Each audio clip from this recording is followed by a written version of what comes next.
Welcome to দিশার exam guide.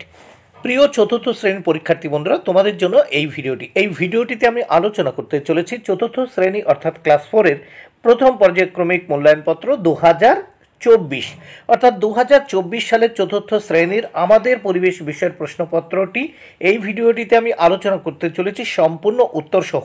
প্রশ্নপত্রটি CCE এবং SS পদ্ধতি অনুসরণ করে তৈরি হয়েছে। দেখো, পূর্ণমান 10, সময় 20 মিনিট, বাদিকে পরীক্ষার্থীর নাম অর্থাৎ এখানে তোমরা তোমাদের নাম লিখবে, নিচে দেখো বিদ্যালয়ের নাম, এখানে তোমরা তোমাদের বিদ্যালয়ের নাম লিখবে। এখানে দেখো ডান দিকে ক্রমিক সংখ্যা, এখানে তোমরা তোমাদের রোল নাম্বার লিখবে। এবার দেখো, প্রাথমিক শিক্ষা পর্ষদের নির্দেশ অনুযায়ী নবপ্রবর্তিত পর্যায়ক্রমিক মূল্যায়ন পদ্ধতি অনুসারে প্রশ্নপত্রটি তৈরি হয়েছে। 1 দাগ, সঠিক উত্তরটির মাথায় টিক চিহ্ন দাও। এখানে দেখো 4টি প্রশ্নের উত্তর করতে হবে, মোট 2 মার্ক। প্রত্যেকটি প্রশ্নের জন্য 1-এর অর্ধেক মার্ক করে ক দাগ। জড় পদার্থ হলো উত্তর কাগজ, দেখো কাগজ। খ দাগে, গ্রীষ্মে কি ফুল ফোটে? উত্তর জুঁই ফুল। গ দাগে দেখো, বসন্তকালে কি ফুল ফোটে? উত্তর পলাশ। কারণ এই যে বসন্তকালে, এই বসন্তকালে কিন্তু পুরুলিয়ায় পলাশ ফুলে ফুলে কিন্তু ভরে গিয়েছিল, প্রত্যেকটি গাছে ফুলে ফুলে ভরে গিয়েছিল। আর এখানে তো পলাশ বাগান ভর্তি, পলাশ গাছে পরিপূর্ণ পুরুলিয়া এই শহরটি বা পুরুলিয়া জেলাতেই কিন্তু একেবারে পলাশে পরিপূর্ণ, বিশেষ করে অযোধ্যা পাহাড়ের এরিয়াগুলোতে। এরপর দেখে নাও গ দাগ। গ দাগের প্রশ্ন তোমরা দেখতে পেলে যে বসন্তকালে কি ফুল ফোটে? উত্তর পলাশ। ঘ দাগে, একটি প্রাণীর উদাহরণ হলো? উত্তর ব্যাঙ। দেখো, একটি প্রাণীর উদাহরণ এখানে অনেকগুলো আছে, দেখো যে ব্যাঙ আছে, বই, কাঠ, চেয়ার, নিশ্চয়ই এর ভিতর ব্যাঙ হচ্ছে একটি প্রাণী। এরপর দেখো, ঠিক বাক্যের পাশে টিক আর ভুল বাক্যের পাশে গুণ চিহ্ন দিতে হবে। 2 দাগে দেখে নাও, এখানে 2টি প্রশ্নের উত্তর দিতে হবে, 1 মার্ক। এবার প্রথমে আমরা দেখব ক দাগে, বাতাসে উপস্থিত একটি উপাদান। উত্তর হচ্ছে নিষ্ক্রিয় গ্যাস। হ্যাঁ, নিষ্ক্রিয় গ্যাস বাতাসে উপস্থিত একটা উপাদান। তারপর দেখো, খাবার হজম হওয়ার জন্য লাগে ইস্ট্রোজেন হরমোন। এটি ভুল। এরপর দেখে নাও, শূন্যস্থান পূরণ করো। এখানে 3 দাগে দেখো শূন্যস্থান পূরণ করতে হবে। 3 দাগে এখানে 2টি প্রশ্নের উত্তর দিতে হবে, 1 মার্ক। প্রত্যেকটি প্রশ্নের উত্তর 1-এর অর্ধেক করে।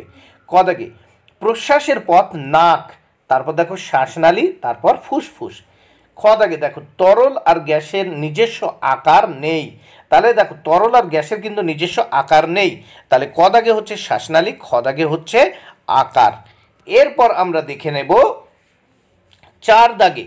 দেখো, 4 দাগে যে কোনো 2টি প্রশ্নের উত্তর দিতে বলেছে। এখানে 4টি প্রশ্ন আছে, এই 3টি প্রশ্ন আছে, তোমাদের 2টি প্রশ্নের উত্তর করতে হবে। প্রথমে দেখে নেব 4-এর ক, জলদাপাড়া জঙ্গলের মধ্য দিয়ে কোন নদী বইছে? উত্তর দেখো, জলদাপাড়া জঙ্গলের মধ্য দিয়ে তোরসা নদী বইছে। খ দাগে, কোন গ্যাস ছাড়া উদ্ভিদ সালোক সংশ্লেষ করতে পারে না? উত্তর হবে কার্বন ডাই অক্সাইড। খ দাগে, খাদ্য থেকে কি পাওয়া যায়? উত্তর, খাদ্য থেকে শক্তি পাওয়া যায়। দেখো, খাদ্য থেকে কি পাওয়া যায়? খাদ্য থেকে শক্তি পাওয়া যায়। এছাড়া আমরা জানি যে খাদ্য থেকে কিন্তু ফ্যাট, কার্বন, ভিটামিন, খনিজ পদার্থ প্রভৃতি পাওয়া যায়, কিন্তু মেন হচ্ছে দেখো খাদ্য থেকে কি পাওয়া যায়, যেহেতু এক কথায় উত্তর খাদ্য থেকে শক্তি পাওয়া যায়। এবার দেখো 5 দাগে 2-3টি বাক্যে উত্তর লেখো, যে কোনো 2টি। প্রথম ক দাগে, বরফ থেকে জলীয় বাষ্প হওয়ার পদ্ধতি বর্ণনা করো। উত্তর দেখো, আমরা জানি বরফ হলো জলের কঠিন অবস্থা আর জলীয় বাষ্প হচ্ছে জলের বায়বীয় অবস্থা, তাই বরফে তাপ পড়লে তা বাষ্পে পরিণত হয়। খ দাগে দেখো, এখানে কিন্তু 2-3টি বাক্যে 2টো প্রশ্নের উত্তর করতে হবে, 2-2 করে 4, প্রত্যেকটি প্রশ্নের মার্ক হচ্ছে 4।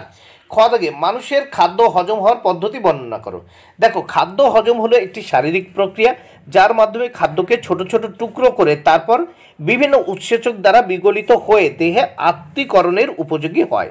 এবার দেখো গ দাগে, মানুষের সুষম আহারের মধ্যে কী কী রাখা উচিত বর্ণনা করো। দেখো, মানুষের সুষম আহারের মধ্যে অবশ্যই যেগুলো রাখা উচিত সেগুলো হলো, দেখো, পালং শাক, আপেল, লেবু, কমলা লেবু, ডিম, দুধ, মাছ, মাংস, টমেটো, গাজর, সবজি, ডাল ইত্যাদি। বন্ধুরা, ভিডিওটি ভালো লাগলে অবশ্যই লাইক, কমেন্ট ও শেয়ার করো। Thank you very much. Keep watching my channel and my video.